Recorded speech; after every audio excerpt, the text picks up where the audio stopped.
Bonjour et bienvenue sur ce nouvel épisode de DBC, le DBC 58. Wouhou, déjà. Eh bien, avec moi, j'ai donc Ortiasma. Salut. Et nous avons Super Septic. Toujours prononcé en dernier, même quand il y a un nouveau, ça fait toujours plaisir. Toujours le Super Septic Densetsu no Dokuten. Et oui, c'est lui, vous l'avez reconnu. Écoutez, nous allons faire un petit podcast, à savoir sur le 5e film de Dragon Ball Z. Mais avant ça, on va peut-être revenir sur l'actualité. Enfin, actualité pour nous au moment où nous enregistrons, parce que d'ici là, peut-être qu'on sera au chapitre suivant. Je veux bien entendu parler du chapitre 60 de Dragon Ball Super. Alors les amis, est-ce que vous l'avez aimé ce dernier chapitre de Dragon Ball? Alors moi personnellement, je peux pas me prononcer vu que je l'ai pas encore lu. J'ai juste vu quelques leaks. De ce que j'en ai vu, ça me hype pas de fou. On en parlait en off de notamment l'intervention de Vegeta qui a l'air assez fade, alors que c'était un moment fort que tout le monde attendait. Toutes les arrivées de Goku, elles sont cultes. Là, c'était le moment d'avoir quelque chose de différent. Et de ce que j'en ai vu, c'était assez banal, assez peut-être une opportunité loupée. Bah, ma foi, oui, c'est vrai que c'est assez étrange, effectivement, ce chapitre. Moi, je trouve que dans certains coups de Goku, ça manquait un peu de punch, et en fait, le problème que j'ai, c'est quand tu vois Goku s'énerver avec en mode réflexe transcendantal. Et en fait, moi, dans ma tête, instinctivement vient les paroles de Kame Sennin, ou alors les paroles de Goku, qui est aussi calme que le fleuve de Rosanne. Et non, c'est pas de Rosanne, du Mont Paozu, pardon. C'est dans Sanseiya, pardon. Du coup, j'ai ça, donc du coup, ça me tracasse un peu. Alors, je veux pas faire mon malin, peut-être qu'il y a une raison à cela. Mais après tout, le Super Saiyan, au début, on voyait Goku avec un autre langage bien très énervé. Et puis après, on voit que petit à petit, ça disparaît. Mais si tel est le cas, ouais, c'est peut-être un chouïa trop rapide là-dessus. Mais après, souviens-toi que Goku de Dragon Ball Super, c'est quand même le pire élève de l'école de la tortue, celui qui n'écoutait jamais rien. Ah, punaise. Alors, est-ce que ça se justifie dans l'erreur ? Peut-être. Ah, c'est... Ouais, je comprends votre avis. Moi, personnellement, côté dessin et storyboard, je suis plutôt content. Je trouvais le chapitre précédent vachement faible à ce niveau-là, et là, je trouve que c'est quand même sacrément nerveux. En tout cas, moi, ça m'a bien plu, même niveau chorégraphie du combat. Ça reste assez standard, mais j'ai bien aimé. Il y a eu quelques belles chorégraphies, je suis d'accord. Ouais, oui. Ouais. Puis surtout la petite chorégraphie synchronisée de numéro 17 et numéro 18, chose que j'attendais déjà on l'attendait dans le tournoi du pouvoir et qu'on n'a jamais eu. Alors bon, petit rattrapage ici, mais après voilà, côté narration, je vous rejoins totalement sur le réflexe transcendantal qui est usé d'une façon particulière parce que Toyotaro a essayé à moitié d'expliquer comment il peut être vaincu par Moro, mais je trouve pas l'explication très convaincante. Il y a un peu ce décalage entre le Goku qui se rendait tout à fait compte dans Dragon Ball qu'il faut pas mettre en priorité la puissance sur la vitesse, et là c'est déjà la deuxième fois qu'il fait ça dans Dragon Ball Super. Et donc l'écart se creuse encore un peu plus entre le Goku du manga original et le Goku de Dragon Ball Super. Ah là là. Que ce soit d'une certaine façon dans l'anime ou dans une autre manga. Et c'est vrai que c'est un sacré bémol. Alors après, est-ce que ce sera rattrapable par la suite, je sais pas. Concernant l'arrivée de Vegeta, moi j'ai pas été trop spécialement déçu. Alors effectivement, son arrivée elle est plutôt classique. Voilà, j'ai bien aimé le fait que Toyotaro crée une situation d'urgence en mode oui, mais il faut absolument que Vegeta arrive sur le lieu du combat. Sauf que les Yardrats n'ont pas le droit d'utiliser le déplacement instantané en dehors de leur planète. Et j'ai trouvé ça intéressant. Et je sais que ça a fait ça a un peu déçu certaines personnes que Vegeta utilise une technique de Goku. Moi personnellement, ça m'a pas dérangé. Mais donc voilà, je pense que j'ai fait le tour. Moi, le chapitre, je l'ai plutôt bien aimé. J'ai hâte que ça avance un petit peu plus rapidement cependant et de voir Vegeta en action. De voir si ça va finir en flop ou pas. À mon avis, au vu du schéma narratif, c'est Vegeta qui va sauver la situation. Ah, tu penses qu'il va sauver la situation, Vegeta ? Moi je pense qu'il peut faire son petit effet. Après tout, ça fait depuis Battle of Gods que Toriyama nous tease un Vegeta en star de la prochaine histoire. Donc je me dis pourquoi pas. C'est vrai que c'est arrivé. Vegeta. Ouais. Avec Vegeta qui demande sa rédemption auprès des Namek. Je me dis pourquoi pas. Mais du coup, on en sait plus sur son fameux pouvoir spécial ou pas? Désolé, j'ai pas lu du coup. Mais... Eh bien, on voit que pendant que Goku est en train de se battre, il vient de réaliser la technique. Et on voit pas la technique si tu veux. Genre ça s'est passé hors champ. Et puis on revient sur Vegeta qui vient de finir de réaliser la technique. Et puis il y a Yardrat qui dit D'accord. Super, t'as enfin maîtrisé la technique. Et tu vois qu'il y a plein de petits Yardrat à côté qui sont complètement vidés d'énergie ou qui viennent de subir une attaque. Ok, moi, ça m'a marche. donné l'impression qu'ils ont été vidés de leur énergie ou quelque chose comme ça. Alors après, je fais peut-être une fausse association, mais c'est l'impression que ça m'a donné. Donc voilà, assez hype pour voir la suite. En tout cas, ça m'a un peu redonné la hype pour les prochains chapitres. À voir. Ouais. Bon, voilà, il y a eu quelques belles chorégraphies comme tu as dit.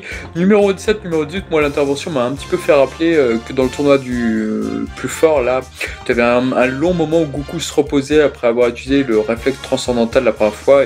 Tu voyais numéro 17 et numéro 18 protéger Goku, donc ce petit court dans l'animé uniquement bien sûr, et c'est vrai que ce petit passage m'a un peu évoqué ça dans ce chapitre. Pour ma part, c'est vrai que j'ai coutume de penser qu'à chaque fois que Vegeta fait je suis super Vegeta ou montre avec son pouce pour dire que c'est le numéro 1 qui va se faire dérouiller, donc effectivement ça semble être une habitude. C'est vrai que là ça pourrait nous surprendre et nous dire ah bah tiens, ça y est, parce que c'est vrai qu'il y a tellement une rumeur depuis des années persistante de dire que on aimerait bien qu'il y ait une histoire où ce soit Vegeta le héros, et c'est vrai que c'est assez revenu assez souvent. Donc est-ce que là ils vont nous surprendre et nous dire ah bah non, en fait c'est Vegeta qui va exterminer de lui-même la menace? Ce serait original, mais par rapport aux techniques là, par rapport à la téléportation, oui c'est vrai que moi à titre personnel je trouve ça un peu dommage que Goku perde une singularité qu'il avait lui-même, et de me dire voilà, Vegeta se rattrape ou machin.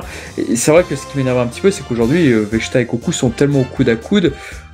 Alors, ce qui n'était pas vraiment le cas dans le manga d'origine, où Goku avait toujours une longueur d'avance, j'ai envie de dire, auparavant. Mais moi, ma théorie, c'est que je pense que c'est une demande des fans, que ce soit au Japon, à l'international, que ce soit en Europe ou partout. Les gens adorent Vegeta, les gens veulent voir Vegeta presque ex aequo à Goku. Et à mon avis, c'est ce qui se passe avec Toyotaro. Il répond à cette énorme demande qu'est le personnage de Vegeta, et c'est malheureusement ce qui est en train de se passer. Moi, je suis pas très content, mais après, si c'est la demande, si c'est le public de ce qu'il veut voir, bah voilà, qu'est-ce qu'on peut dire là-dessus? Moi, je pense que c'est une bêtise de toujours écouter en fait les demandes des fans. Après, si ça se trouve, c'est autre chose. Peut-être que c'est juste Toyotaro qui veut faire ça pour lui et qu'il en avait eu envie, ou que c'était une idée de Toriyama, je ne sais pas. Mais voilà, en tout cas, je suis perplexe pour l'instant. À voir comment ça va se traduire pour les prochains chapitres, évidemment. Après, il précise bien qu'il ne compte pas réutiliser le déplacement instantané. Ouais, à voir. Il précise bien qu'il voudra, qu'il ne voudra plus jamais l'utiliser, quoi. Oui, sur la traduction de Frieza, il dit pitié, je m'en fous si je réussis jamais à ressortir cette technique, mais juste pour cette fois, j'en ai besoin. Oui, mais même quand il arrive sur Terre, il y a Goku étonné qui lui dit oh, t'as utilisé le déplacement instantané, et qui dit oui, mais je compte pas. Enfin, il dit quelque chose du genre oui, mais je compte pas la réutiliser à l'avenir. Ok, j'ai hâte de lire le chapitre à la fin du podcast. Yes. Il est en anglais chez Manga Plus. Évidemment. Est-ce que Vegeta pourra vaincre la malédiction du geste maudit? Vous le saurez dans le prochain chapitre. Eh bien, très bien pour le chapitre Dragon Ball Super, le chapitre 60. Alors, quand vous allez écouter ce podcast, vous allez dire oh, il est vieux ce chapitre. Bah oui, mais en même temps, nous, il vient de sortir. Voilà. Voilà, écoutez, on va passer sur le film 5. Alors, le film 5 qui s'appelle en français La Revanche de Couleur, et en japonais, comment se nomme-t-il, s'il vous plaît? L'incroyable plus fort contre le plus fort. Voilà, c'est. J'ai bien révisé. Sam, peut-être. C'est un très joli titre, et il est bien mieux que le titre français. Voilà, il nous hype pour un combat sans précédent. L'incroyable plus fort contre le plus fort. Et oui. Donc c'est un film qui a été réalisé qui est sorti au Japon le 20 juillet 1991. Waouh, j'avais 10 ans. J'avais moins 9 ans. Waouh. Je suis un boomer. Voilà, toujours réalisé par Mitsuo Hashimoto. Ce film, alors, il présente pas mal de particularités. Alors, déjà, quand on regarde, par exemple, quand on voit les classements des films de Dragon Ball Z, c'est quoi ton film préféré, c'est quoi ton film que tu détestes, ce film ne entre dans aucune des deux catégories. C'est un film un peu oublié, c'est un film dont on parle assez peu, qui... Moi j'aime bien, mais pareil, ce n'est pas mon film préféré, je vous le dis sans détour. Mais il a quelques fulgurances que, de toute façon, on va en reparler. Vous, de votre côté, ce film, vous indiffère, vous l'aimez bien, pas du tout, bof, nul, à chier? Justement, je voulais un peu rebondir sur ce que tu disais, parce que bien que tu dises que finalement c'est un peu un film oublié, Kula est pourtant un fan favorite un peu. Quand on pense au film Dragon Ball Z, il y a souvent Tapion qui revient, il y a Broly qui revient, mais juste derrière en général tu retrouves Kula. Et c'est ça vrai. s'observe dans un peu tous les produits dérivés. La forme je revient pense- souvent, l'élégance ou la forme, le visuel de couleur est très populaire. Ouais, exactement, il est très populaire et puis il revient finalement en conséquence assez souvent dans les produits dérivés. Je pense notamment aux jeux vidéo, où c'est souvent un des premiers personnages intégrés au cast après les personnages Merci de Budokai l'histoire 2. principale, quoi. Merci Budokai Budokai. 2 Depuis et Budokai Budokai 3. 2, il est partout. Voilà, c'est vrai. Et ouais, moi, après, bon, le film en lui-même, on reviendra un peu dessus un peu plus tard, mais bon, je l'aimais bien étant enfant. Aujourd'hui, oui, c'est vrai que je le classerai pas parmi mes favoris pour des raisons d'un peu trop de similarité, pas assez d'identité à lui, Moi, je pense que- comparé à l'arc équivalent du manga. Mais Ouais. bon, après, il se regarde bien quand même, quoi. Pour moi, la revanche de couleur, je pense qu'il est quand même dans la moitié supérieure des films que j'aime de la franchise Dragon Ball Z. Et donc on disait que Kula c'était un personnage qui était devenu quand même assez culte, qui s'était démarqué des autres. Et je trouve ça marrant comment il arrive dans le chaînon des antagonistes des films. C'est-à-dire qu'on a Thalès qui est une espèce de frère de Goku, mais vous m'avez compris, pas Ouais, littéralement, mais dans l'idée. Disons que c'est un Goku miroir, c'est ce qu'il aurait pu Un devenir alter. Goku Voilà, c'est s'il ça. ne s'était pas frappé la tête, ouais. Et Slug, qui est dans le Comme film Goku. 4 de DBZ, il arrive comme une espèce de miroir de Piccolo, pour continuer en plus cette expression. Et Disons on a qu'il Kula qui apparaît comme arrive étant le miroir de Piccolo. Un Piccolo, s'il avait fait ses sales besognes en étant maléfique. s'il avait suivi le destin de Piccolo Daimao. C'est vrai que le film 3 et 4, ils se suivent vraiment, ouais. Ouais. Donc le film 5 commence par une scène particulièrement impressionnante. Alors je vous avoue un truc, quand j'étais gamin, j'avais les animes comics en japonais des films. Donc moi je rangeais les films 1, 2, 3, 4 et je mettais Trunks the Story et l'histoire de Bardock entre les films 4 et les films 5. Pourquoi? Parce que pour moi, les histoires, pas les TV spéciaux, pour moi, ils se plaçaient entre le 4 et 5. Je sais pas, parce qu'en fait, ça se regroupait par rapport à ça dans ma petite logique que quand j'avais 12 ans, quoi. Mais effectivement, nous avons des images du TV spécial de Bardock. Et là, nous voyons une capsule ressemblant à un vaisseau ressemblant à celui de Freezer. Et non, ce n'est pas lui, c'est celui de Cooler, son frère. Alors, ce flashback nous donne l'impression qu'en fait, Cooler et son équipe, c'est une version plus de l'armée de Freezer. C'est-à-dire qu'ils ont l'air d'être supérieurs en tout. Par exemple, là, on voit que les soldats sont assez perspicaces. Ils ont très vite identifié la capsule de Goku. Sozer est sur le point de dégommer cette capsule. Et non, grave erreur, Cooler intervient. Parce que, sous prétexte que c'est une erreur de son petit frère. Pour revenir sur l'armée de Kula qui serait une version supérieure de l'armée de Frieza, je suis pas sûr parce que Kula on dirait vraiment on dirait qu'il est assez détaché de cet aspect de conquête d'empire qu'ont son père et son frère, parce que une fois qu'il est vaincu avec ses 3 sbires sur Terre, c'est jamais induit que y a des soldats, des gens, des fidèles qui le suivaient, qui seraient toujours là. Mais quel soldat il a aussi! Ah, ils ont un potentiel assez lourd, ces trois-là, par rapport à tous les hommes qu'on a pu voir de Freezer. Et même par rapport aux sbires des films en général, je les trouve plutôt attachants, propres, atypiques. J'aime beaucoup le Toku Sentai de Cooler, il est très bien. D'ailleurs, le Weekly Shonen Jump, justement, les avait pas mal teasés. Tu les voyais en noir et tout, en ombre. Tu voyais leurs ombres pour dire attention, un nouvel escadron va apparaître dans ce film. Waouh! parce qu'effectivement le Tokusentai de Ginyu avait beaucoup marché, avait beaucoup plu, donc il fallait reproduire ça dans un film, un tout nouvel escadron, et donc nous avons eu la création de Sozer, Doré et Naizu. Tu dis qu'ils sont très inspirés du Ginyu Tokusentai, mais je trouve que ça reprend ce qu'était le Ginyu Tokusentai, mais ça n'a pas gardé l'esprit, quoi. C'est-à-dire qu'ils ont repris que la surface, tu retrouves pas du tout... Alors, ils ont les poses, effectivement. Tu as Doré, sa force physique pourrait peut-être rappeler de loin Rikum. Tu as, comment il s'appelle, Naizu, lui, qui est assez rapide, qui est, dans sa rapidité, il évoque Buta. Et quand ils se disputent, parce qu'à un moment, oui, Naizu frappe involontairement Doré, ça pourrait évoquer aussi une petite dispute dans l'animé uniquement, la dispute entre Buta et Jis, quand ils essaient d'attraper Goku, quoi. Et quant à Soza, lui, effectivement, il n'est pas vraiment inspiré de Ginyu, mais il est davantage inspiré de Zabon. D'ailleurs, ils ont le même CU, puisqu'ils sont tous les deux doublés par Sho Ayumi. Ce qui fait que, maintenant que ces petits malins de Toei Animation, ils ont changé le casting pour Dragon Ball Kai, donc les hommes de Freezer, et ce qui fait que quand tu as un jeu vidéo où tu as Soza et Zabon, eh bien, Zabon a sa nouvelle voix de Dragon Ball Kai, mais Soza a toujours l'ancienne, donc Sho Ayumi. Ce qui fait que ça n'a aucun sens que maintenant, quand les deux se parlent, puisque t'as pas cette affiliation, ce clin d'œil qu'ils avaient, quoi.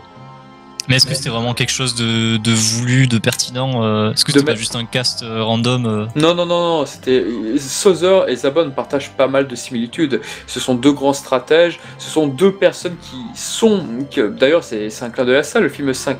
Le film 5, tout au début, tu as Sozer qui demande d'exterminer cette capsule, parce que c'est quelqu'un de très prudent. Ouais. Zabon, lui, voulait exterminer le peuple des Saiyans, tout du moins dans l'anime. Dans le manga, on sait que c'est un peu plus différent que ça, quoi. Du coup, oui, il y a pas mal de similitudes là-dessus, et le fait qu'il soit élégant, le fait que ce soit le bras droit, ouais, pour moi le sous-entendu est clair, si ce n'est qu'à la toute fin du film où il réapparaît, là par contre c'est un clin d'œil à Vegeta sur Terre une fois qu'il s'est pris le Genkidama. Donc voilà pour cette petite escadron. Et ce qui est assez étonnant, c'est que quand on regarde les chiffres, les potentiels de combat, c'est que c'est Doré qui a le plus fort, parce que Doré est à 185 000, Naizu est à 163 000, et Sozer, ou Soza, donc ça peut se dire sous plusieurs façons, est à 170 000.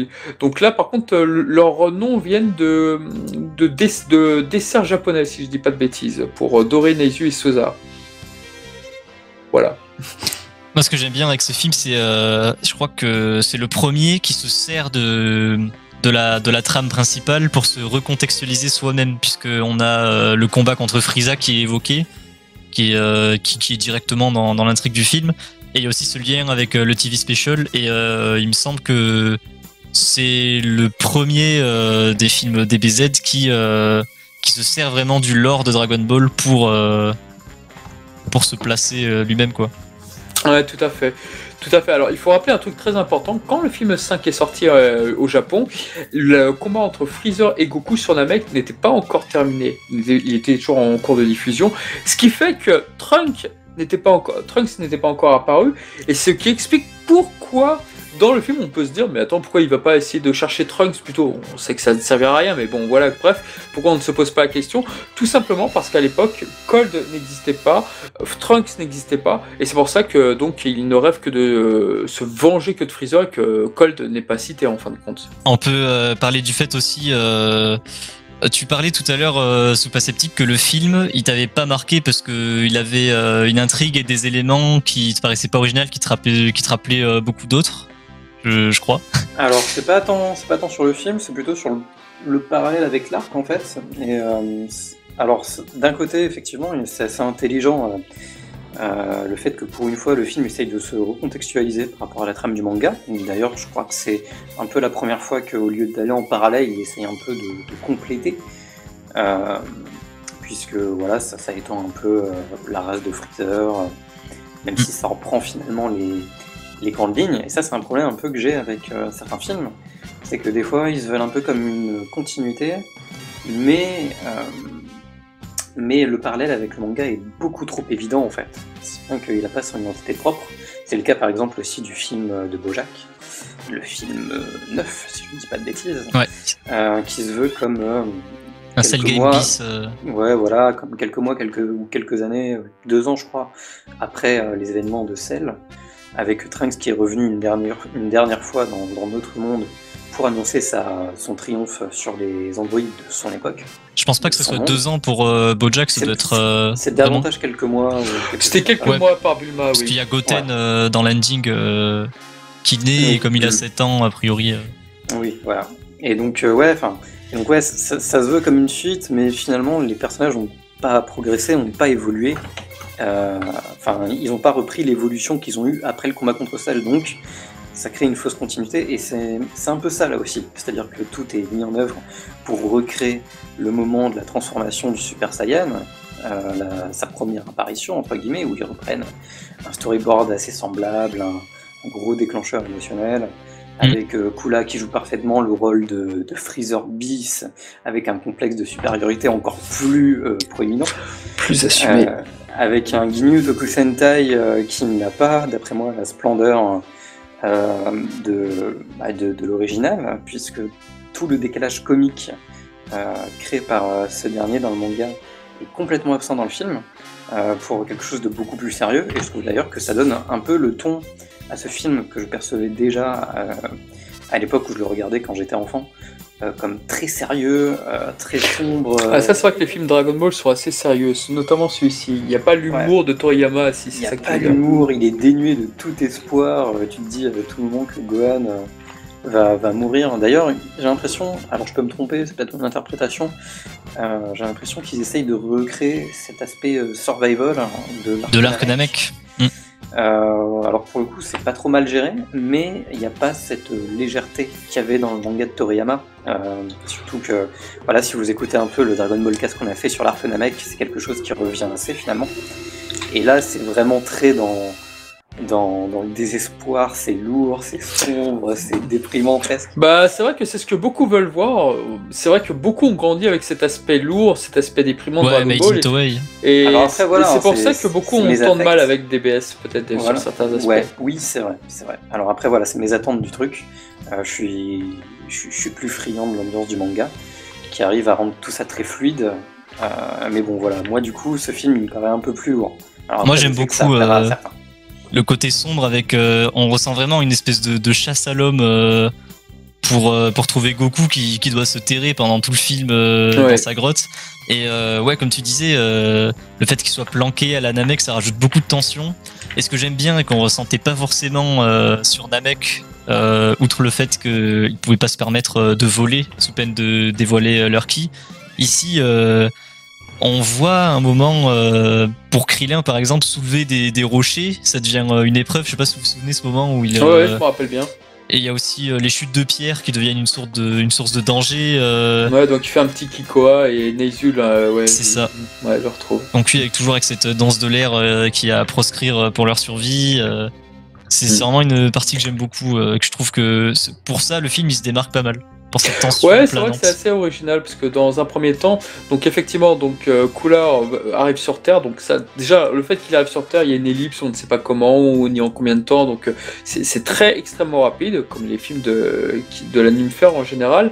Ensuite de quoi, donc tu as le petit combat avec le nouveau Tokusentai là de Seiza.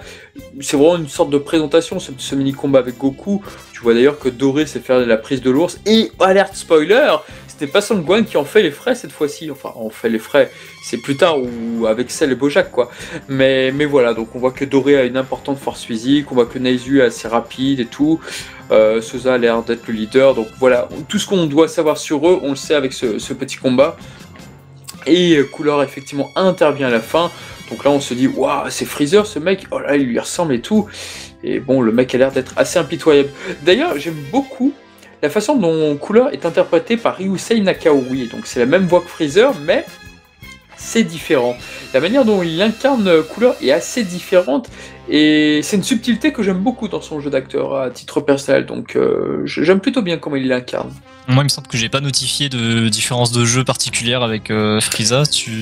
La voix est beaucoup plus brutale, enfin il y a quelque chose, c'est dans Freezer il y a un peu de côté de malice, il y a un petit peu le côté, il y a une certaine forme de politesse dans Freezer qu'il n'y a pas, qu'on ne retrouve pas en fait chez Cooler, donc c'est assez intéressant.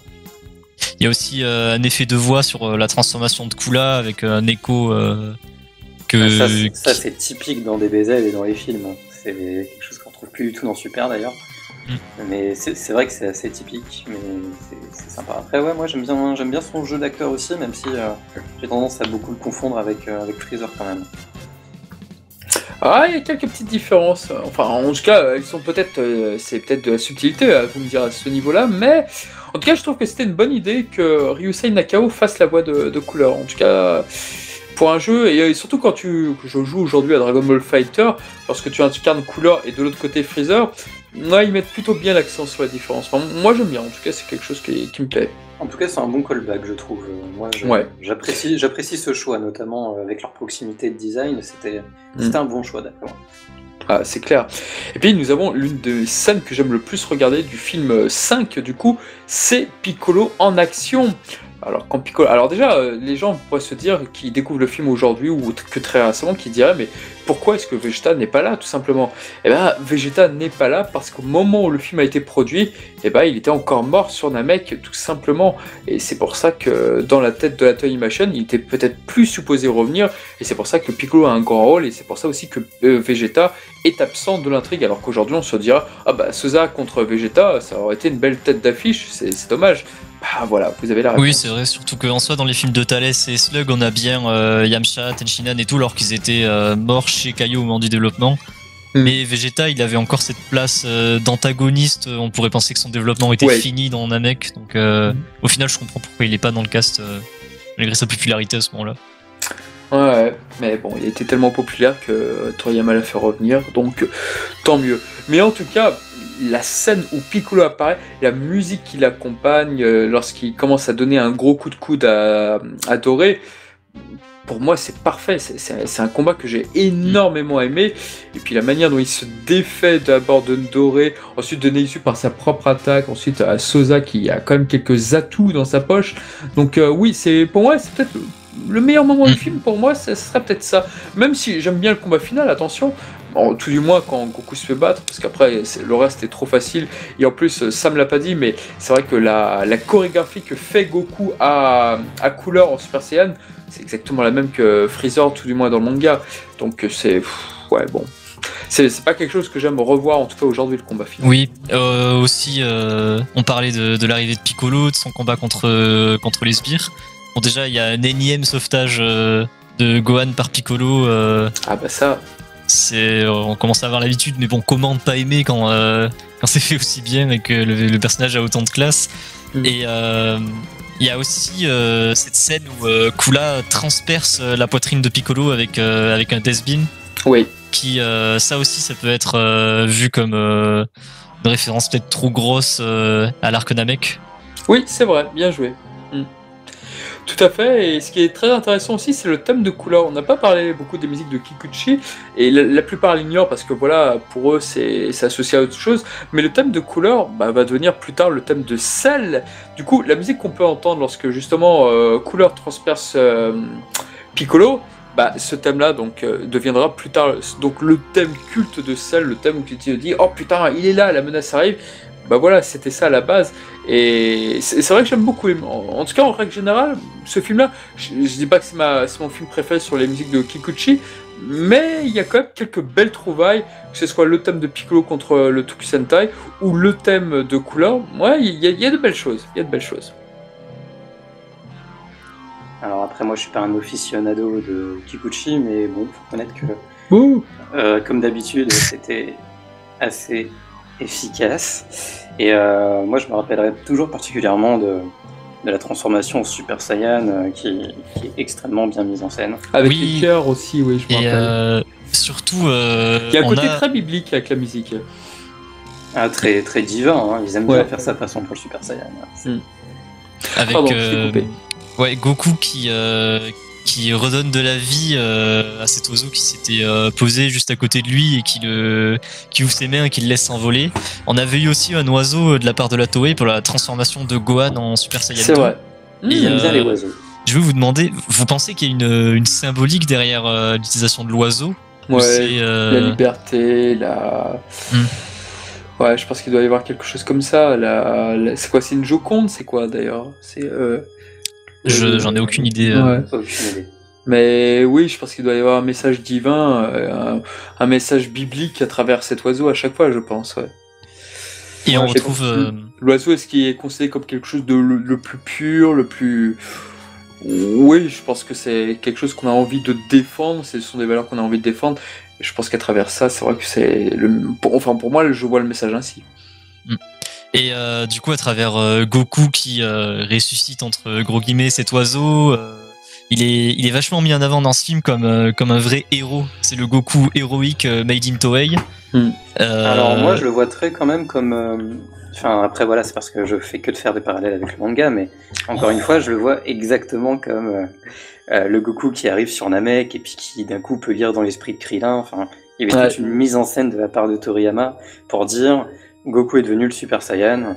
Et il est au-dessus de tout le monde et il a une espèce d'aura divine. En fait, je voulais amener ce sujet parce que on entend souvent des reproches sur le Goku de la Toei, notamment des films. Moi, je pense à vraiment le plan final à la fin du film 13, l'attaque du dragon, quand il est béni dans la lumière, le poing levé en souriant, ça fait très très Superman. Et du coup, pourquoi des fois c'est accepté, des fois on se dit ça passe, c'est légitime.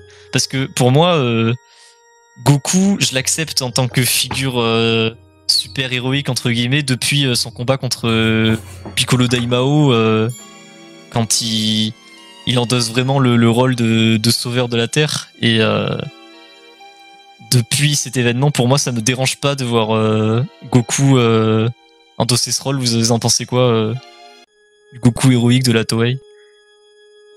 Personnellement, je pense que tout est une question de dosage en fait. Je pense que la façon dont Toriyama met en scène un Goku qui sauve le monde, il arrive à le faire avec une certaine amabilité. Goku est toujours très humble.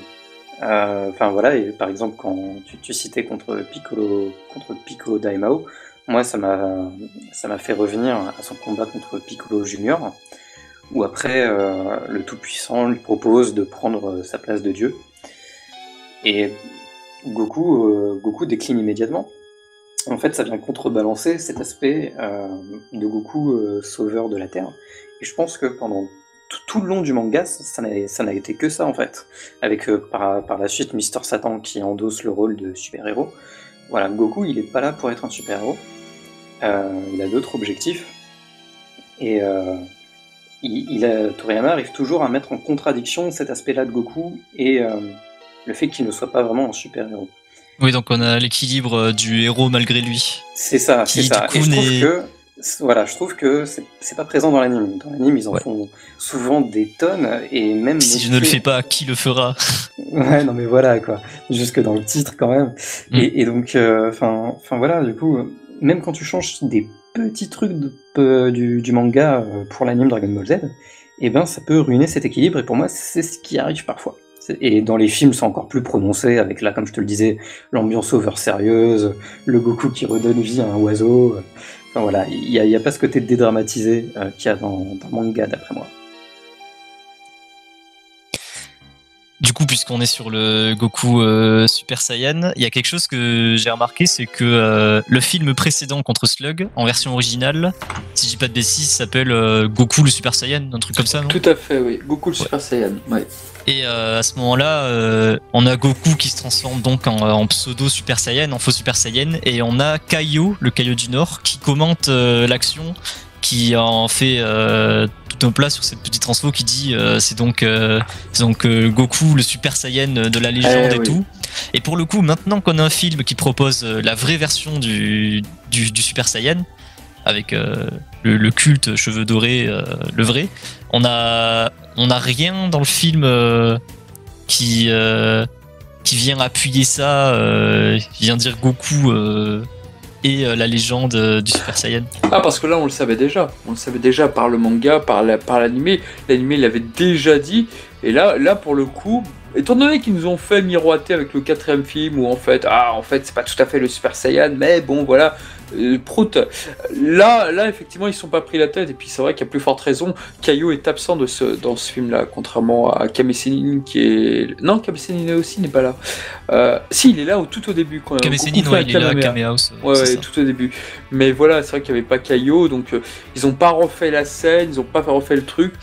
Bon, ils ont préféré le remettre à plus tard. C'est vrai que Caillot n'apparaît pas, il réapparaît dans le film 8, mais c'est vrai que ouais, pendant plusieurs films, il va un petit peu disparaître aussi. Donc, mais en tous les cas, ce qu'on peut dire, donc, c'est que le combat entre Cooler et Goku, donc effectivement, il est assez impressionnant. Moi, c'est un peu comme Vegeta, généralement avec Goku, c'est que quand Goku se prend de belles raclées, j'ai tendance à bien les retenir.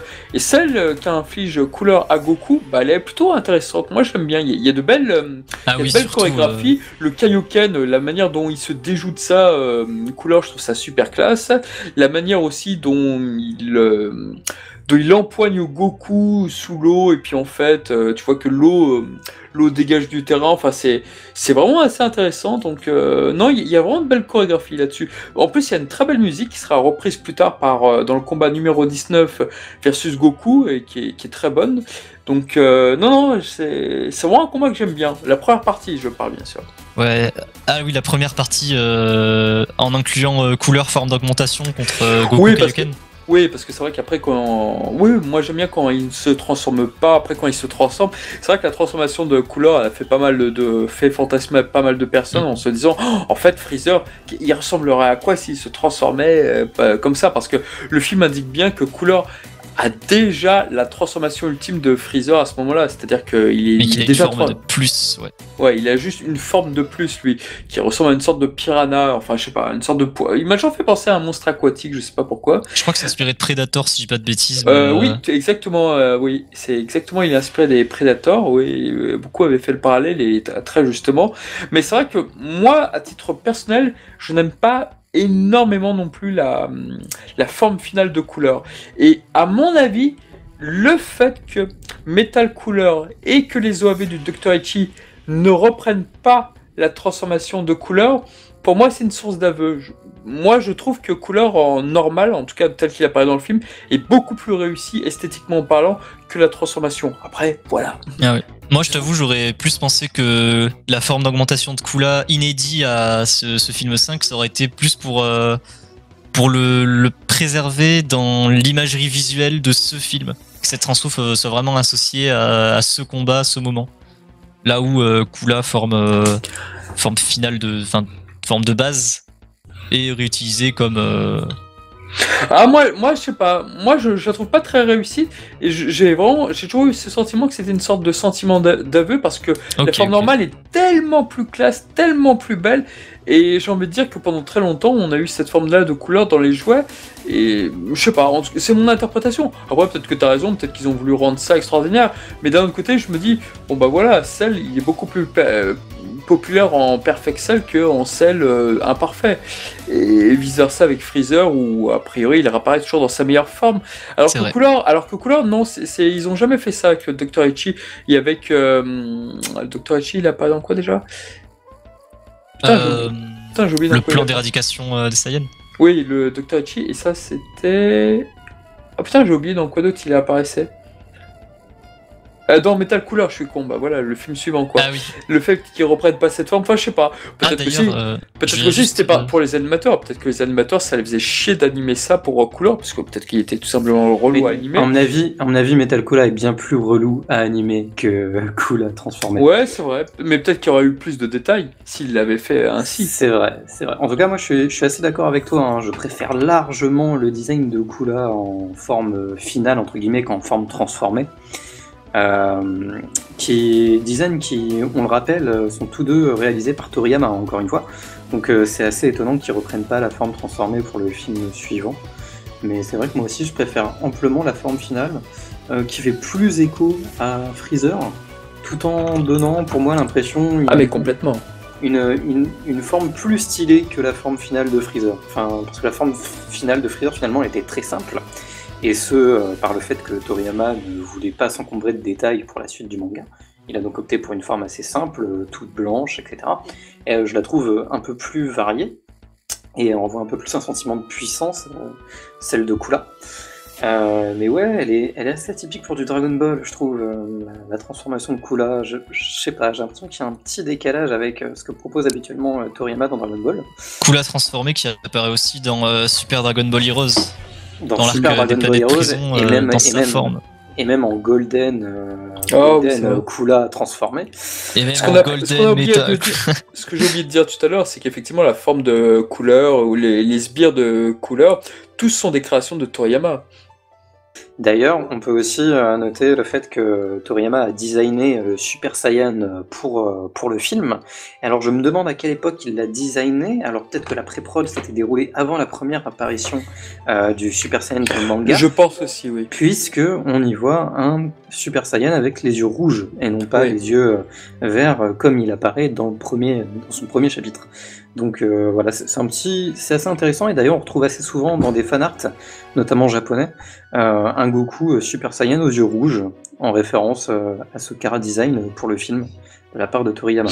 Ouais, je suis persuadé que effectivement le code couleur n'était pas encore validé pour le fameux épisode où Goku se transforme devant Freezer, et je pense que ce film était fait en même dans la foulée, entre temps, donc c'est pour ça qu'il y a eu cette différence là. Je pense aussi, en effet, je pense aussi. C'est intéressant de voir un peu cette pré-prod, pareil avec le faux Super Saiyan, entre guillemets, qui à mon avis était une ébauche de Toei pour ce film qui n'a peut-être pas été validé par Toriyama. Mais ouais, en tout cas, côté design, choix étonnant de ne pas reprendre la transformation, mais soit, moi, ce n'est que pour mon plus grand bonheur de retrouver un Metal Kula uniquement en forme finale et non en forme transformée. Mais voilà. En tout cas, c'était mon petit avis sur les designs. Ah bah je suis totalement d'accord. C'est vrai que Cooler est très populaire dans sa forme normale, et pour moi c'est une des plus belles créations des films. Pour moi, si on devait faire un classement des ennemis sur le plan visuel, uniquement sur le plan visuel des ennemis des films de Dragon Ball Z, Cooler serait, je pense, tout en haut. C'est vraiment un personnage que j'aime beaucoup voir, tout comme Janomba, tout comme peut-être même Bojack, j'ai envie de dire, à moindre mesure. Mais c'est vrai que Cooler a une élégance, a quelque chose que, ouais, je trouve très classe. Après, moi, je suis pas objectif. Hein. C'est très le callback à Freezer, alors je signe, quoi. Je signe. Ah, forcément. D'ailleurs, je sais qu'il y a beaucoup de gens qui voudraient revoir un Kula ou un Kula reboot pour un prochain film Dragon Ball, à l'effigie de ce qu'ils avaient fait pour Dragon Ball Super Broly. Ouais. Je pense à notre collègue Kaiwai qui n'en démord pas. Il y aura un film Dragon Ball Super avec Kula. Et bon, alors moi, de mon côté, je suis assez sceptique, comme vous pouvez Voilà, comme vous pouvez vous y attendre, parce que bon, voilà, il n'a pas l'air d'être intégré à la mythologie, alors qu'on a revu Cold dans les flashbacks de Dragon Ball Super Broly. Ça peut être intéressant de savoir ce que vous en pensez. Vous serez pour ou contre un retour de Kula? Moi, d'un Kula reboot? Charnel, vas-y, je t'en prie. Je pense pas que le personnage soit aussi populaire que ça par rapport à Broly en réalité. Je pense pas. En fait, Broly, le problème, c'est que comme il était tellement populaire et comme il voulait tellement l'inclure dans le manga que par rapport aux fans américains, par rapport aux fans européens aussi. D'où Kale dans le tournoi du pouvoir déjà. Oui, qui était déjà là, et ça a été une sorte de comment dire ça. C'était une sorte de test en fin de compte calé là-dessus, parce que bon, bah voilà. On rappelle un peu le contexte. Nakamura, le réalisateur pour l'arc Tournoi du pouvoir, a révélé dans une interview que Kale n'était pas une idée de Toriyama, elle n'était pas dans le script de Toriyama. Elle a été proposée directement par l'anime, par le staff de l'anime, notamment parce que Broly était très populaire. Et suite à ça, Toriyama, d'après sa règle d'introduire les personnages par deux, a créé Caulifla pour l'accompagner dans le tournoi du pouvoir. Donc voilà, on sait que Broly était donc une décision de l'anime, enfin que Kale était une décision de l'anime en écho au succès de Broly. Et donc suite à ça, toi Charnal, tu fais plutôt l'hypothèse que il n'y a pas cette volonté-là pour le staff. Ce qui avait révélé aussi avec Calais et Caulifla, c'est-à-dire qu'il y avait Yamamuro qui avait été invité dans une convention, et il y avait pas mal de gens qui demandaient est-ce que Broly est canon, est-ce que Broly est pas canon. Et ce genre de question est remonté très haut à la Toei Animation, et je pense que c'est le débat canon pas canon de Broly a beaucoup pesé sur ça, et je pense que cette question était obsédait tellement les gens et Broly était tellement populaire. Honnêtement, aujourd'hui, quand tu dis le film Dragon Ball, le premier personnage qui te revient en tête, c'est Broly. Cooler, je sais pas, je ne pense malheureusement pas. Déjà, il y a un gros problème avec Cooler, contrairement à Broly, et comme tu le disais Sam sur Twitter, c'est que Cold et Freezer, à la base, ce sont des mutants. Ce sont des mutants et ils sont supposés être deux. C'est pas supposé être une race en réalité. C'est vrai que la race de Freezer, c'est une idée qui date de Dragon Ball Heroes, c'est une idée qui date des jeux vidéo, je pense. Mais c'est pas supposé être une race, ce sont supposés être des mutants. Donc déjà, alors pour l'expliquer maintenant aujourd'hui, ça sera assez compliqué, moi je trouve. Alors après, moi je veux un peu rajouter quelque chose par rapport à ce que tu dis. C'est que effectivement, on rappelle, pour remettre un peu en contexte, Toriyama révèle dans une interview que Freezer et Cold sont des mutants, qui sont donc les seuls représentants de leur espèce, et que Cold en fait se reproduit un peu à l'image des Namek. Freezer est son enfant direct, il l'a créé lui-même, il l'a créé tout seul. Mais donc ce que je tiens à préciser, c'est que il y a un élément qui entre en compte que j'appelle la malédiction des interviews de Toriyama. C'est-à-dire que Toriyama fournit énormément d'informations en interview, des informations parfois hyper intéressantes. Elles ne seront jamais réutilisées. Pourquoi ? Parce que Toriyama est quelqu'un qui ne note pas ses idées. Je pense que quand il donne ce genre d'informations en interview, ces questions sont posées au préalable avant l'interview, il prépare ses réponses et il les donne, mais il n'a jamais pour plan de les utiliser par la suite. Et aujourd'hui, ça se vérifie. Avec le Makai, cette espèce d'équivalent avec...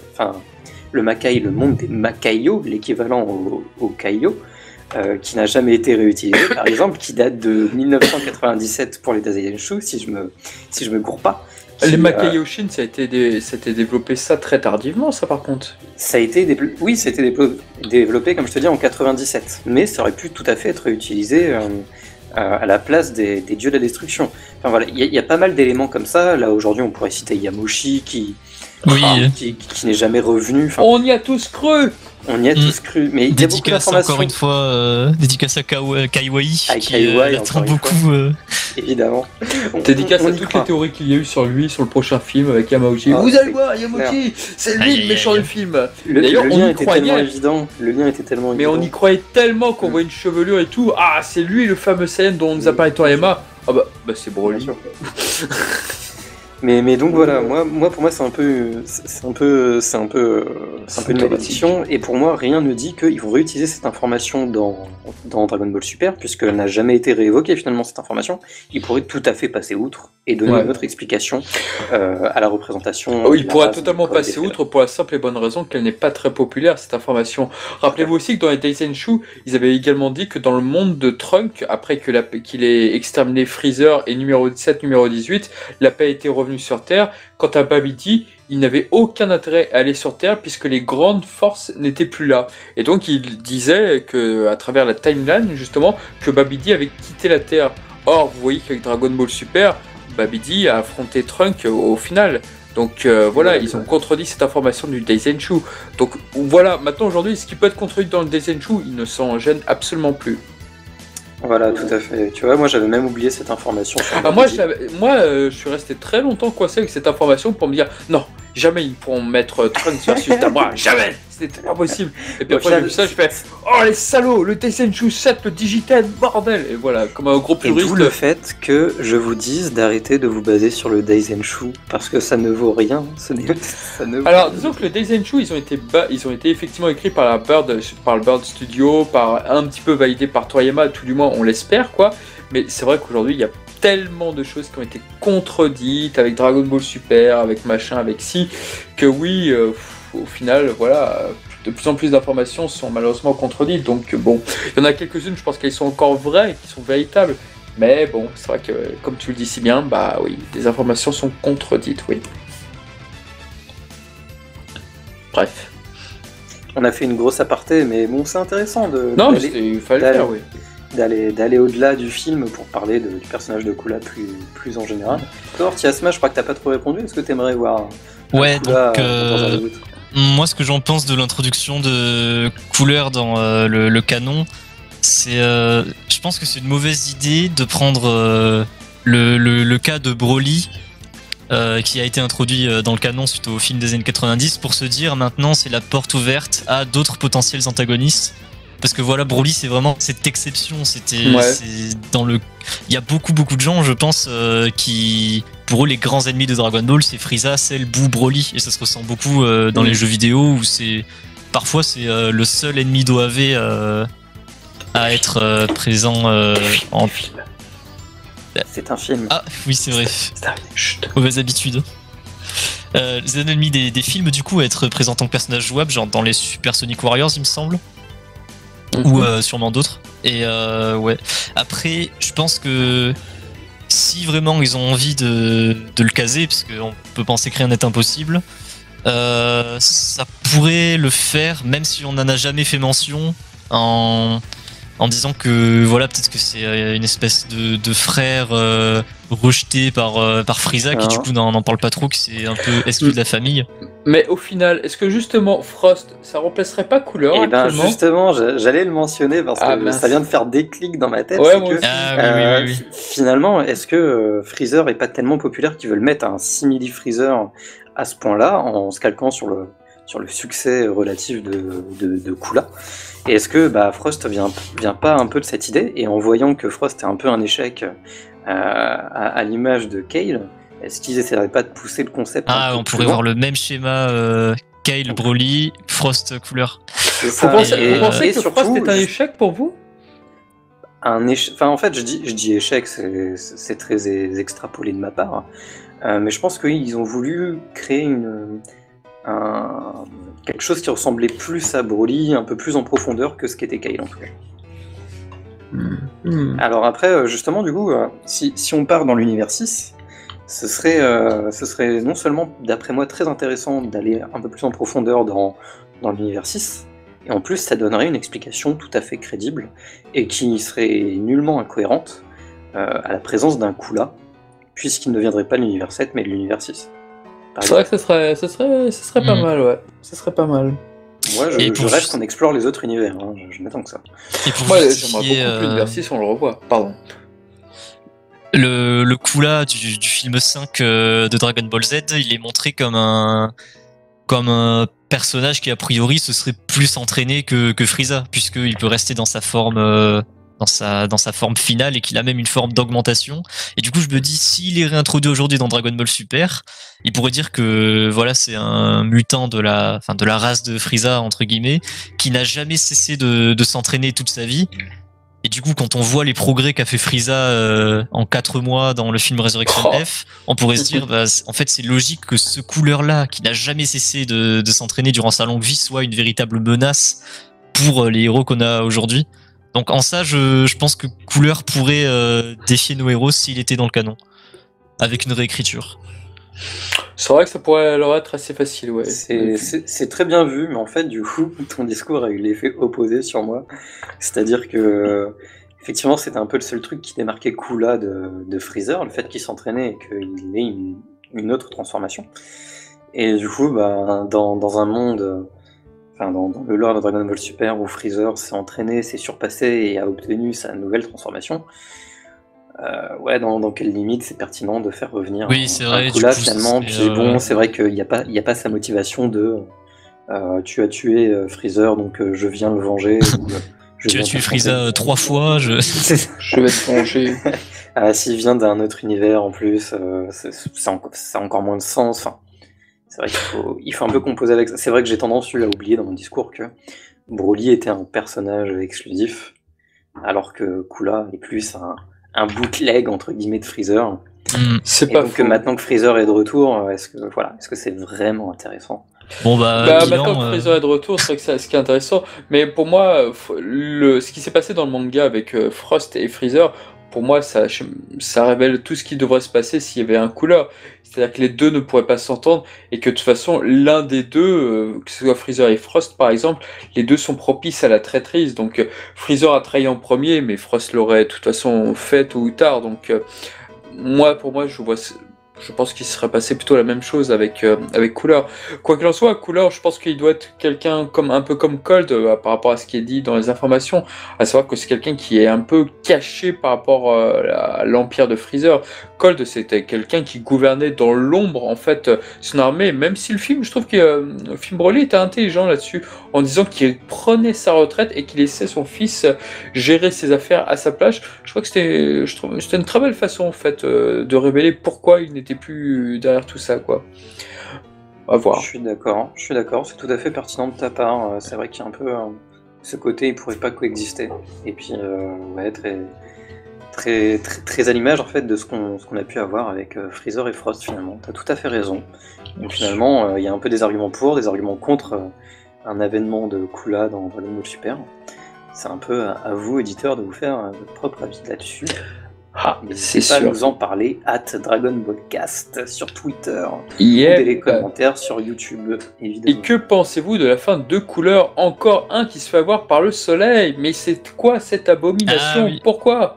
D'ailleurs, le soleil dans Dragon Ball, je trouve que il a vraiment,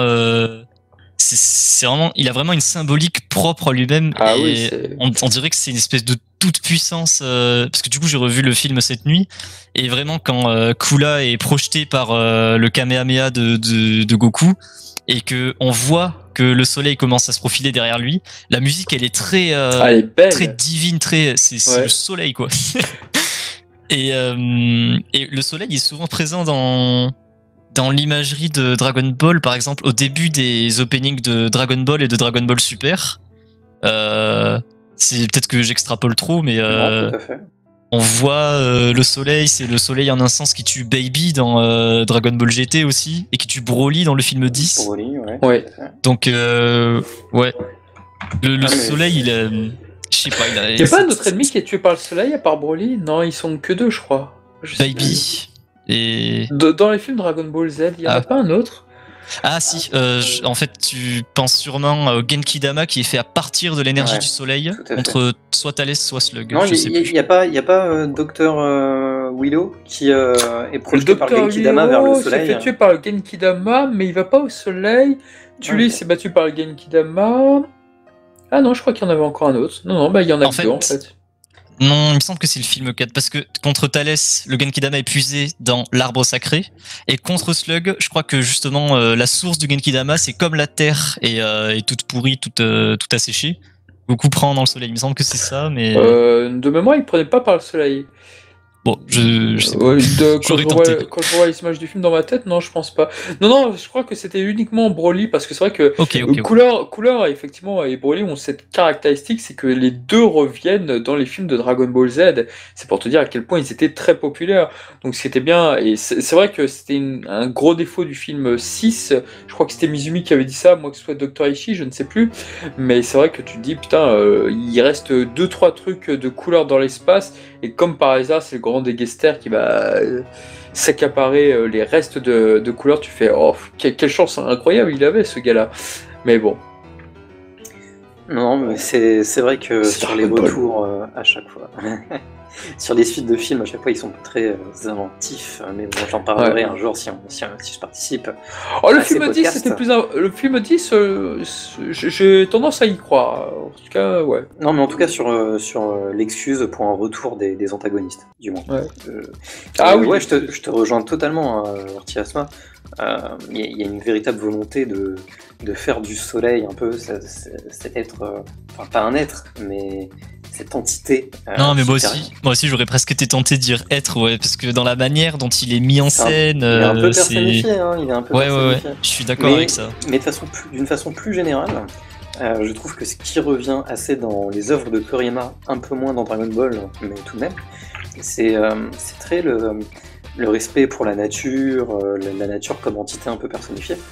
Et ça se retrouve énormément, je trouve, dans les films Dragon Ball Z. Et plus que le soleil, il y a un peu la nature en général, avec la surtout Terre dans- qui constitue l'énergie du Genkidama, avec la comète qui vient achever la planète sur laquelle était Broly, après que Goku lui ait porté un coup fatal. Et Et, là, tu parles de la nature, c'est très pertinent avec le film 5, puisque il y a quand Goku est KO dans la grotte et qu'il attend les Senzu, ils sont avec des animaux. Et on dirait que les animaux de la forêt veillent sur Goku. Ça m'avait pas mal marqué. C'est la Bible. Ce film est très totalement la Bible. Donc le soleil, on l'a dit plusieurs fois décidément. L'arc de Noé, bientôt. Eh oui. Et puis ouais, moi je me souviens de ce moment quand j'étais gosse, de l'escadron de Kula, je vais réussir à trouver mes mots, merci, qui se mettent à détruire tout le paysage pour chercher Goku, pour l'achever. Et c'est une image très forte un peu. Ah oui, comme, devant... Finalement, ils essayent de détruire la nature, et puis c'est juste retour des choses que Kula se fasse. C'est ça, devant le regard impuissant de Gohan, il y a ce plan où on est derrière lui, ils sont en train de dévaster la forêt à grands coups de Kikoa, et que... Même le film de Tules, première scène, c'est la forêt qui est embrasée, alors ils utilisent les Dragon Ball. C'était très écolo ces premiers films. Oui, il y a un message très écologique. Ouais, c'est vrai, écologique. Et c'est vrai qu'en plus Freezer, Cooler précise bien, on fait plus à ses sbires de ne pas détruire la planète. Ce qui veut dire qu'ils sont tout à fait capables, 3 de détruire une planète, donc ce qui est plutôt pas mal. D'ailleurs, on parle d'écologie, mais 2 films plus tard, il y a quand même les Super Saiyans qui font fondre des glaciers par paquet 12 contre C13. Bravo. Totalement changé de... Oui, c'est pas le même réalisateur, voilà, c'est pour ça. On va dire ça. On va dire ça. Ouais. Non, mais c'est vrai. En tout cas, la fin ne manquait pas de panache et j'aime beaucoup le fameux coup que renvoie Goku à Cooler, justement, avec la musique qui l'accompagne. Et au final, j'aime quand même bien la fin. J'aime quand même bien la fin du film sur le dernier Kamehameha final de Goku, on va dire. Moi, je donne un petit peu de suspense. Comment? Oui, ça fait très shonen. Elle est très shonen en fait. Genre, vraiment, elle sort du sol. C'est Goku qui fait une attaque finale et puis il dépasse ses limites. Ouais. Et voilà. Il y a eu une finale. Genre d'avoir ouais. Après, ce qui est bien, c'est que le dragon sur 20. Après, ce qui est bien, c'est que le sbire, là, Sosa revient une toute dernière fois pour un dernier frisson pour les fans de Squim. Et oui. Et c'est vrai que, bon, voilà, il a des allures de Vegeta sur Terre quand il se relève après le Genkidama. C'est un clin d'œil à ça, mais heureusement que Piccolo était là. Et c'est vrai que pour moi, Piccolo, c'est un très bon film de Piccolo pour moi, voilà, celui-ci. C'est vraiment Piccolo qui confirme sa survie aussi à ce moment-là, puisqu'il était laissé pour mort jusqu'à l'apparition de Sauzer et jusqu'à la fin où il boit de l'eau dans son petit ruisseau. Ouais, c'était bien de le revoir, ouais. Moi, c'est encore parce que je fais constamment des parallèles, mais je mettrais ça en corrélation avec le fait qu'il a un rôle assez prépondérant dans l'arc Saiyan. Où il tient tête à Freezer deuxième forme, mais bon, voilà, sur l'arc Namek, tu veux dire? Sur l'arc Namek, j'ai dit quoi? Saiyan, l'arc Namek où il tient tête à Freezer. Enfin voilà, il a un rôle assez principal là-dedans. Et je pense que c'est un peu inspiré de ça. Mais bon. C'est un peu inspiré de ça, et oui. Moi, je trouve qu'il a un peu remplacé le rôle de Vegeta, parce que c'est vrai que Vegeta, maintenant, voilà, sur l'arc Namek, c'est lui qui se débarrassait des sbires de Freezer, en fin de compte, quasi tous, quoi. Voilà. Et là, c'est vrai qu'au final, ce rôle revient à Piccolo.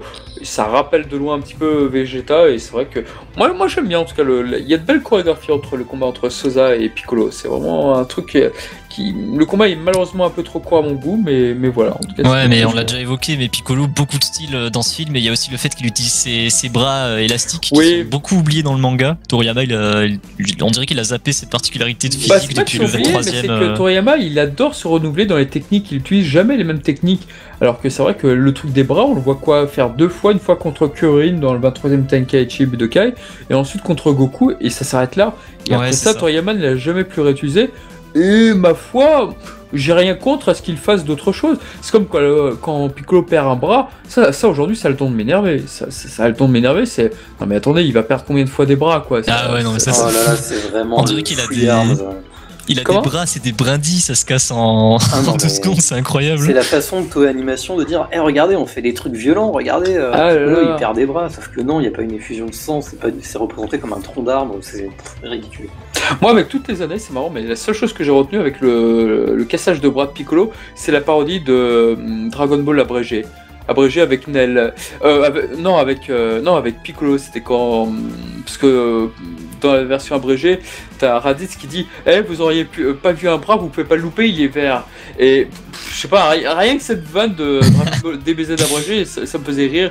Ou alors quand tu voyais Nell, tu voyais un ramassis de bras derrière Freezer pour dire qu'il avait arraché plein de bras de Nell un par un. Enfin, il y avait des blagues de DBZ abrégé que j'aimais beaucoup à travers ça. Mais sinon, avec la toile et le Machine, avec le tournoi du pouvoir, avec les deux Namek et tout, je crois qu'il y avait encore une histoire où Pico perdait un bras. Enfin, ça me faisait chier. Non mais tout le monde a perdu un bras dans cet épisode avec Gohan Piccolo contre les deux. Alors là, c'était 3 Namek. Vraiment, un Gohan, tu Gohan. coupé au moins 3-4 bras, c'est oh non, c'était chiant. Ça, c'est vraiment un truc qui devrait arrêter, quoi. On a compris. Mais on s'égare. Oui, nous nous égarons, enfin pas tant que ça, puisqu'on parle de Piccolo. Mais oui. Oui, et puis c'est un film que j'aime beaucoup pour Gohan. Et oui, Gohan, attention, il va pour la première fois de sa vie à la tour Karine. Nous avons donc des petites blagues avec Yajirobe et avec Karine qui apparaissent assez peu dans les films au final. Enfin, Yajirobe un petit peu, mais Karine, je crois que c'est son deuxième film. Ouais. C'est son deuxième film. Le premier c'était le troisième film de Dragon Ball. Et oui, je crois que c'est le seul film de Dragon Ball où il apparaît. Dans Dragon Ball Z, je parle. Donc oui, bon. C'était une petite scène, bon, qui m'a pas vraiment inspiré dans le film, mais bon, voilà. D'ailleurs, oui, vas-y, je t'en prie. Non, pardon, ça me vas-y. Ok. Ce que je voulais dire, c'est que par rapport à Charnal, que t'as cité Gohan qui grimpe au sommet de la tour Karine, ça fait un peu écho à, bon, du coup évidemment à l'ascension de Goku pendant l'arc de l'armée du ruban rouge, mais il y avait pas mal d'autres clins d'œil à des événements passés pendant le film. J'ai remarqué hier, par exemple, quand Gohan coupe les bûches de bois pour le camping pour les donner à Krillin. Voilà, ah oui, c'est vraiment un clin d'œil au premier épisode, oui, ça c'est clair. Oui, et on a aussi le poisson que Goku pêche. Bon, c'est un peu le design standard des poissons dans Dragon Ball, mais il a la même tronche que le poisson pêché par Goku dans le premier épisode. Et on a aussi le Pteranodon qui kidnappait Bulma dans l'épisode 1, qui surprend Naze quand il s'apprêtait à rejoindre. Oui, exactement, c'est celui du premier épisode aussi, pareil. Mais de rien, t'as quelques petits clins d'œil bien sortis comme ça à Dragon Ball, bien joué. Ouais, ça m'a un peu surpris. C'est bien vu, bien vu. Mais c'est vrai qu'on parle pas beaucoup de Gohan, alors que finalement c'est lui qu'on va suivre la grande majorité du film. C'est vrai, c'est lui qui protège son père, c'est lui qui va chercher les Senzu, c'est lui qui se fait abattre de manière totalement random par Seza, que forcément j'adore. Donc, pourquoi il est pas là, Shonen Gohan? C'était un peu pour lui. Alors que j'aime beaucoup ce que fait Kururin face à Seza. Et attention, Seza utilise une technique qui sera bien plus tard utilisée par Vegito. Vegito. Et puis par Black et Zamasu, ouais, c'est voilà. Ça. Ouais. Mais Sauzer, précurseur d'une technique très populaire pour des personnages très stylés et très populaires. Oui, enfin après, la lame de ki de Zamasu, elle sort de nulle part. Hein. C'est vraiment un gimmick. Je vois pas ce que ça a à faire avec les Kaioshin en fait. Ouais, c'est une espèce d'attaque signature de. Parce qu'il y a déjà vraiment besoin de. Donc, allez chercher ailleurs. Oui, c'est vrai, ouais, je vois ce que tu veux dire. Mais du coup, on peut jeter la pierre à Végéto en premier pour avoir utilisé ça. C'est différent, la lame est plus grande. Oui, c'est vous d'accord, monsieur. Et toc. C'est vrai. Non, mais c'est vrai que je pense que la lame doit y avoir un côté divin. Mais je pense que la lame pour Zamatsu, c'était le côté faucheur, le côté dieu de la mort, un truc comme ça, je pense qu'ils ont voulu faire. C'est possible, en effet. Ils ont voulu retranscrire ça, je pense. C'est poussé après avec la faux de Goku Black, un peu plus tard, qui rappelle un peu l'imagerie du Shinigami. Donc c'est possible, en effet, c'est possible.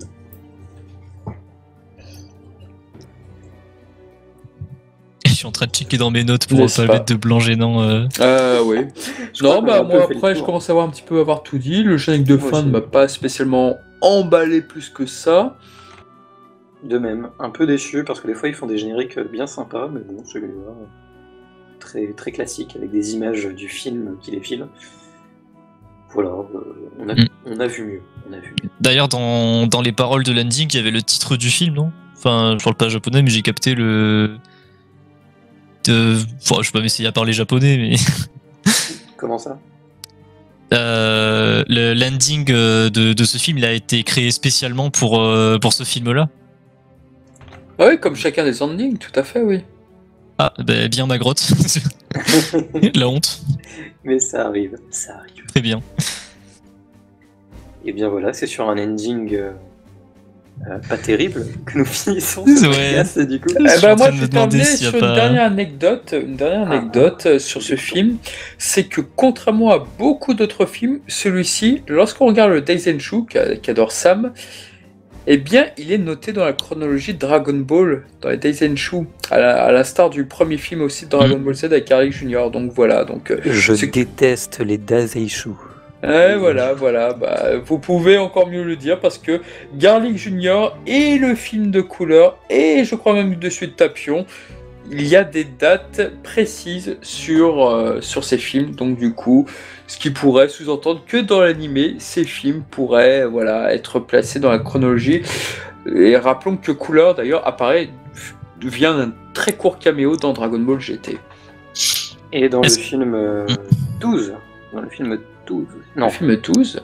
Sur l'affiche uniquement, ouais. Il me Non, bon. semble. Non, il apparaît pas. Non, enfin, il est dans l'affiche, mais il apparaît. Moi, je l'ai pas vu en tous les cas parmi les soldats qu'on voit. Il est pas au fond, en arrière-plan, ou je confonds peut-être Il avec y a un un arrière-plan screenshot de GT. sur l'affiche. l'affiche, donc c'est oui. peut-être ça l'image que t'as Alors en moi, tête. je ne l'ai pas vu. Moi, je ne l'ai pas vu en tout cas dans le film. Autant on voit mes Sosa, souvenirs sont flous. En caméo, et d'ailleurs, c'est pas la bonne coloration.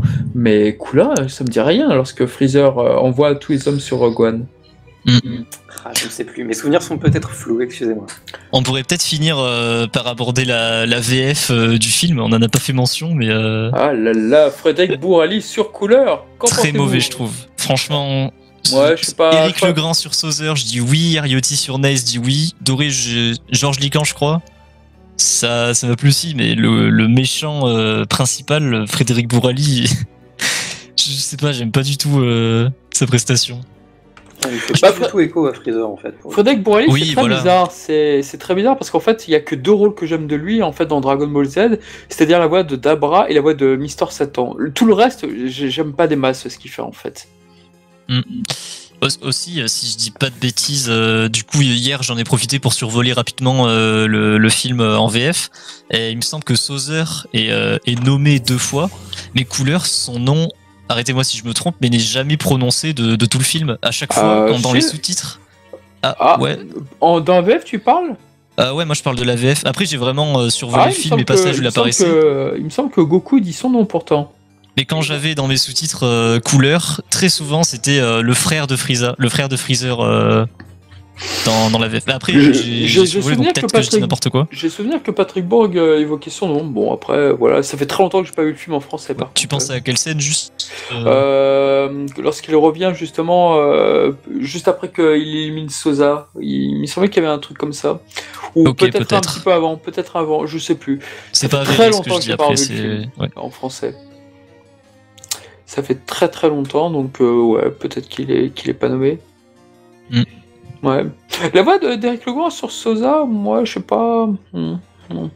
Ouais, c'est pas le meilleur des voix, je trouve. Enfin bon, après, chacun son truc. Ouais, moi aussi. Et dans la VF française, oui, t'avais aussi Francis Lenné, qui est donc la voix de remplacement de Curine. Ouais. Ah, d'accord. Je pensais que c'était une espèce de Claude Chantal un peu qui aurait pas su choper le truc. Ah non, Claude Chantal était...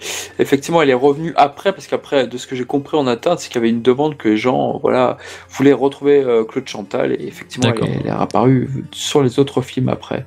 Claude Chantal, rien à voir, mais pour moi, c'est l'éternel VF de Krillin. J'arrive pas du tout avec Monique Nevers sur les cailles. Je trouve ça vraiment dommage qu'on ait. Enfin, c'est mon avis subjectif, bien sûr. J'aime bien. Moi, j'aime plutôt bien ce qu'elle fait sur Curine actuellement. C'est pas mal et ça trahit pas. Non, franchement, j'aime bien. Je préfère aussi Claude Chantal, évidemment. Mais je préfère, en tout cas, elle à la défunte Francis Lenné, puisque oui, elle est décédée, elle aussi. Mais ouais, ça me choque pas. Ça m'a pas choqué. Lui aussi était tellement violent. Aïe, aïe, aïe. Le elle aussi était tellement violent. Oui, parce que, désolé. Ça fait vraiment les... Enfin, pas les doubleurs, les acteurs de doublage qui décèdent un à un. Bah, en fait, l'hécatombe. qu'il faut savoir, c'est que Claude Chantal et Francine Lenné sont mortes à quelques mois de cela, en fait. Ouais, et on a appris leur mort, justement.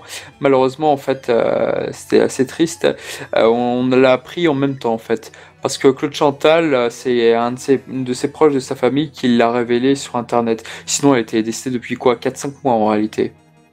Et même chose pour Francis Lenné. Donc, ils avaient ce point commun, c'est qu'on l'a su bien après. Eh bien, mes condoléances. Ouais. C'est assez triste. Non, Francine Lenné a eu de elle a eu de très très bons rôles. Et d'ailleurs, pour les fans de Yu Hakusho, du dessin animé, je sais pas s'il y en a, mais voilà, c'était la voix de Botan dans la version française. Voilà, donc bon, si vous arrivez à regarder Yu Hakusho en animé, bah sachez que voilà. Ouais. Il a pas réagi. Il a pas réagi, ça, moi, je suis déçu. Et non, je n'allais pas relever quand même. Il est différent de mépris sur l'anime Yu Hakusho. Ouais. Le manga est tellement meilleur. Mais bref, ceci est une autre histoire. Bon, bah en tout cas, voilà pour ce film 5. Donc voilà, prochain podcast, on ne sait pas encore sur quoi ça sera, mais forcément sur le film, un jour ou l'autre, on abordera la suite qui, pour moi, est nettement meilleure. De même. Pas pour moi. C'est vrai que ce film-là, ce que j'aime beaucoup, par contre, c'est les sbires de couleur. Pour moi, c'est le point fort. Entre le 5 et le 6, pour moi, c'est... Voilà, si je devais faire une préférence, ce serait les sbires de couleur. D'ailleurs, en parlant de sbires de ce film, c'est vrai que c'est un peu mes favoris avec ceux du premier film et du 9e film, avec les hommes de Bojack. Je trouve que pour moi, des fois, ma préférence va vers ceux du premier film, mais c'est vrai que je trouve qu'ils ont un joli design, Doré, Naizu et Sosa. Et ouais, franchement, ils ont de la gueule. Ils ont quelque chose. Je suis d'accord, ils sont bien exploités. Enfin, leurs particularités sur leur design sont assez bien exploitées en plus. Ouais, le gars qui a une tête rétractile. Pas le brio du Ginyu. Oui, voilà, ça vaut pas. Vu le temps d'apparition qu'ils ont, c'était évident, ouais. C'est vrai que dans la garde spéciale de Kula, on a le mec chelou qui rentre sa tête, il y a le colosse un peu cliché, un peu brut, et puis le mec classe, loyal. Ouais, on a vraiment 3 profils. Ouais, et puis ils avaient de belles combinaisons avec une épaulette. Enfin, moi, je trouve ça super classe, quoi. Le coup de créer une épaulette, je fais ouais. J'étais assez impressionné à l'époque quand je les avais connus en Cardass. J'avais pas vu le film, mais je voyais des personnages avec en Cardass. Je voyais, putain, ils sont vachement classe et tout. Avec une seule épaulette et tout. Et puis le côté fait un peu armure de Saiyan qu'on verra plus tard avec les armures de Bulma que va confectionner lors du l'arc des humains artificiels, donc ouais, non, ils ont une belle classe. Pour moi, des sbires d'une telle classe comme ça, on en voit plus beaucoup aujourd'hui. Et c'est bien dommage d'ailleurs. Ouais, voilà. Il y avait juste une dernière scène que j'avais notée sur laquelle je voulais peut-être rebondir. C'est Kula, pendant tout le film, il sait qu'il est supérieur à Goku et il apprécie un peu la chasse à l'homme qu'il a pour trouver Goku, et il dit lui-même que je vais pas faire sauter la terre par pur orgueil, j'ai envie de le trouver et de l'éliminer, et voilà, d'en finir avec les Saiyans comme ça. Et à la fin, quand Goku le dépasse en Super Saiyan, il panique, il devient lâche et il lance sa supernova sur la terre. Et là, il oublie tous ses principes, et tu te rends compte que c'est vraiment la même ordure que Frieza, quoi. Une fois qu'ils sont acculés, ils oublient leur fierté. Et tu te rends compte qu'à la fin, il dit qu'il lui aussi il a commis une erreur. Freezer n'est pas. Justement, il le dit dans la VF, il dit Freezer n'est pas le seul à avoir commis une erreur, et moi aussi, ou un truc comme ça. C'était rigolo. Ouais, tout à fait. Mais je trouve que c'était bien, ça crée. Ça donne l'impression qu'il y a eu une histoire et un développement de personnage en fait. Oui, c'est ça, la petite morale qui fait plus qui fait que le personnage a plus de consistance peut-être qu'un Bojack qui est arrivé, qui est reparti sans vraiment avoir appris quelque chose. Et pour toutes ces raisons, c'est pour moi la raison pour laquelle Kula est le second meilleur représentant des films, d'après moi. Tu mets qui en premier ? Waouh, Broly. Oui, évidemment. Je sais pas pourquoi je pose la question. Il se retient. Ah là là. C'est qui ton personnage préféré ? Broly. Ah putain. Broly. Ah putain, avec la voix comme ça, laisse tomber. T'as été fan de Broly dans ton enfance, non ? Broly. Non, mais c'est vrai, et d'ailleurs, dans le box polémique des Blu-ray des films Dragon Ball Z, c'est pas pour rien, si d'un côté t'as Broly et l'autre t'as Cooler, parce que ce sont oui. les deux seuls personnages qui sont revenus plusieurs fois dans les films de Dragon Ball. Tout à fait. Eh oui. Ouais. Bah écoutez, en tout cas pour Cooler ou Kula ou Kura pour les anciens et les boomers comme moi, parce que oui, à la cour de récréation, on disait tous Kura. Pourquoi ? Parce que c'est ce que les magazines de jeux vidéo disaient sur ce personnage qui s'appelait Kura, donc nous forcément on y croyait. Voilà. Cette anecdote. Bah moi je suis né après Super Dragon Ball Heroes, alors je vois pas... Voilà, non, je suis un boomer. Voilà, merci, je me sens vieux. Bah écoutez, en tout cas, je pense qu'on a tout dit sur ce film, on peut peut-être conclure. Donc vous, par exemple, si vous deviez mettre une note, ça serait quoi sur ce film, par exemple ? Une note... Ouais, je sais pas, j'aime pas trop noter, mais comme j'ai dit au début du podcast, moi je le mettrais dans ma moitié supérieure des films de Dragon Ball Z. Je trouve que il a pas mal de qualités pour se démarquer, notamment pour la tension qui plane, le côté chasse à l'homme, le Kula, on l'a évoqué à la fin, qui vraiment a appris quelque chose, a eu un minimum de développement dans le film. Donc pour moi, c'est un film assez respectable qui doit avoir une position assez haute. Je vois. Moi de mon côté, de même, j'aime pas trop noter, mais si je devais le noter en rapport avec tout ce que j'ai dit, ça va forcément s'accompagner d'un petit commentaire. Je pense que je lui mettrais peut-être 6 sur 10. C'est beaucoup plus que ce que je pensais, tiens. Ouais, mais je dis 6 sur 10, mais je suis vraiment généreux. C'est vraiment pas un film que j'ai envie spontanément de revoir, notamment pour, comme je disais, son ambiance extrêmement lourde, où il ne contraste jamais par des scènes plus légères, contrairement à ce qu'ils ont pu faire dans certains films suivants, comme Broly, qui a des scènes un peu slice of life, comme Janemba ou Tapion, qui mêlent parfaitement les deux ambiances, je trouve. Et du coup, ouais, film très lourd, beaucoup de repompes sur l'arc Freezer. Donc pas spécialement d'intérêt à ne regarder que si vous êtes vraiment fan de Dragon Ball. Ouais, c'est vrai. Je conseille bien plus le film suivant, qui a des inspirations SF que je trouve moi plus attirantes. Alors voilà, après à chacun de composer, c'est aussi moi qui ne suis pas réceptif à cette ambiance qui peut faire. Bah, paradoxalement, je mettrais la même note que toi. Je peux pas mettre 7, enfin 7 peut-être si pour Sosa, pour les sbires que j'aime beaucoup, j'ai beaucoup d'affection pour eux. Mais c'est pas un film que j'ai beaucoup revu, bizarrement. C'est pas. A priori, moi, comme j'ai dit tout à l'heure, ma scène peut-être préférée, ma scène uppercut coup de poing, c'est quand Piccolo débarque. C'est une scène tellement jubilatoire, c'est une scène que j'aime tellement revoir. Mais malheureusement, sur la durée, c'est un film que j'aime beaucoup mieux que le Docteur Huero, par exemple. Ça c'est clair et net. C'est un film que j'aime beaucoup plus, je pense, que le film 4. Je pense que les films 2 et 4 sont les films que j'aime le moins aujourd'hui de Dragon Ball. Ceux que j'aime le moins revoir. Et pourtant, le film 4, je trouve qu'il a une sacrée ambiance et il y a des choses que j'aime beaucoup revoir dans le film 4. Je sais pas. Mais en tout cas, c'est parmi les films que j'aime malheureusement le moins. Je trouve que la suite est nettement supérieure. Le combat avec Goku Super Saiyan contre Metal Cooler est d'anthologie. Enfin, il y a des scènes vraiment très punchy qui est vraiment.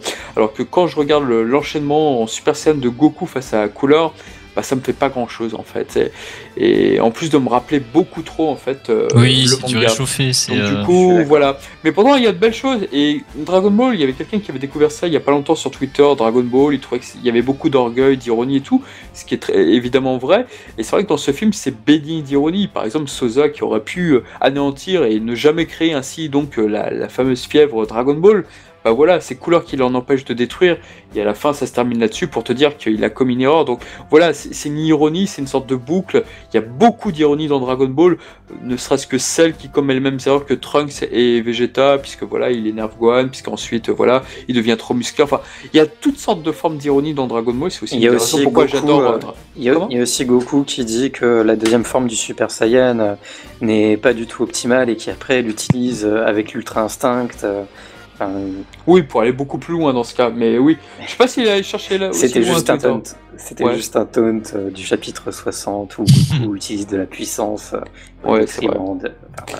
Mais ce n'est pas le même Goku que nous aimons, monsieur. C'est son un autre. Boomer. Exactement. Bon, enfin voilà, en tout cas, c'est un film que, quand même, malgré tout, voilà, j'ai une petite attention, une petite pensée pour lui. Mais voilà, il figure pas dans le haut du panier, malheureusement. Mais c'est comme un film que je pense que je vais revoir dans quelques jours, parce que ce podcast m'en a bien donné envie. Voilà. Très bien. Et ben, Juste pour sur le ces bonnes design. paroles, messieurs, on se dit à très bientôt pour un prochain podcast de DBC, Dragon Ball Cast, appelez comme vous voulez. Et à bientôt. À bientôt. Tchuss. Miaou.